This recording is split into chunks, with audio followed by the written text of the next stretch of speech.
So in this video, I'll talk a little bit more about my tiny home and the different options you might have for tiny homes. As I said, this one was around $10,000 for all the parts, and you can get at least with the company I bought it from, you could get it delivered to your location, or you could pick up from them. But it's a lot of parts, so if you're going to pick up, you need a pretty big trailer, and you'll need a good towing vehicle with trailer brakes likely.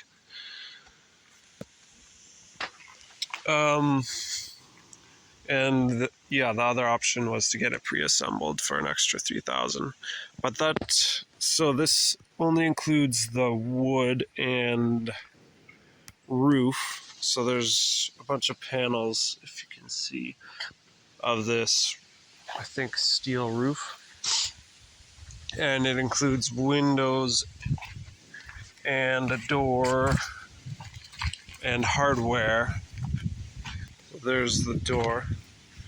Hardware, which I got somewhere else. So I think I still have to cut a lot of the boards to more precise length. But I've got a miter saw that I'll be using for that.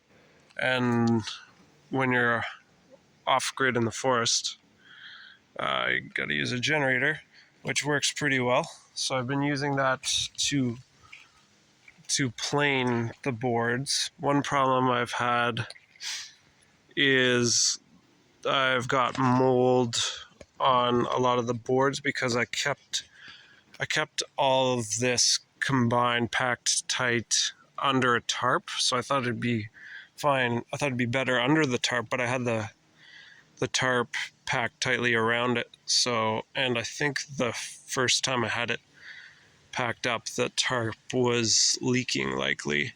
So moisture got in and couldn't get out.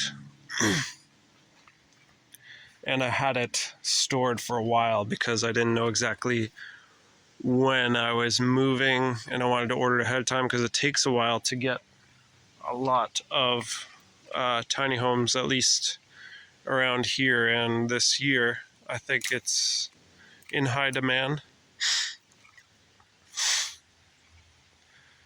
So I had it stored for like a month or so before even moving it. I guess like 3 weeks before moving it up here. And then you can see kind of the remnants of mold there. So I've been using a hand planer, which is pretty nice. And then trying to stack it so that air gets in between and it can dry out, and keeping the tarp up higher so it gets lots of air. And that's the base there. It's 16 feet by 8 feet, I think. I could have got 12-foot length instead of 16 for cheaper, but I wasn't sure, and I wanted to get one a bit bigger just in case. I want the more extra space. So it doesn't include insulation or even a finish on the outside. So I'll have to put a finish on the outsides to protect it from the more moisture. And even working out here is not a big deal with the generator, and the bugs aren't that bad actually. You would think it's like the end of July in the middle of a forest in Muskoka. You would think bugs would be pretty bad, but almost out throughout the day, there's barely any really. They'll come out a lot more in the evening around sunset.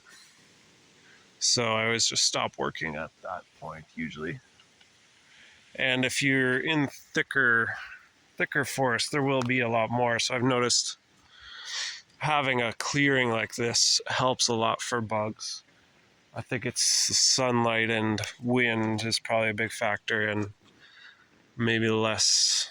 Once you stir up the dirt, I think it ruins where they where they live, and there's probably less for them to eat.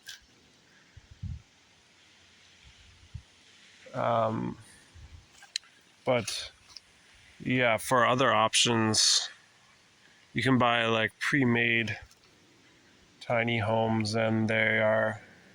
I looked through a lot of prices. If they're like all finished on the inside, usually around $20,000 for the smaller sizes,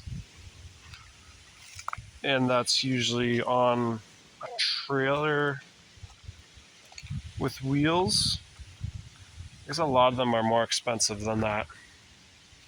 But if you want minimum cost, you can get it around $10,000, and then you'll likely have to do a few extra things to finish it up, which I don't think should cost much.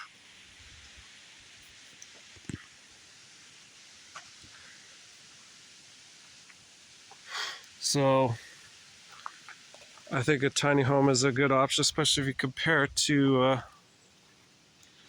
any home that you buy or that you have in the city. What does that do? Like any home in any regular home, what it costs, like say $200,000. This is 10 times cheaper if you're able to live more minimalistically, which I've found is a lot more appealing. I think it's less stressful having a lot less stuff, because when I moved out, I got rid of a lot of my stuff, and now everything I own is, well, in this shed and in that tent and around here, everything I own.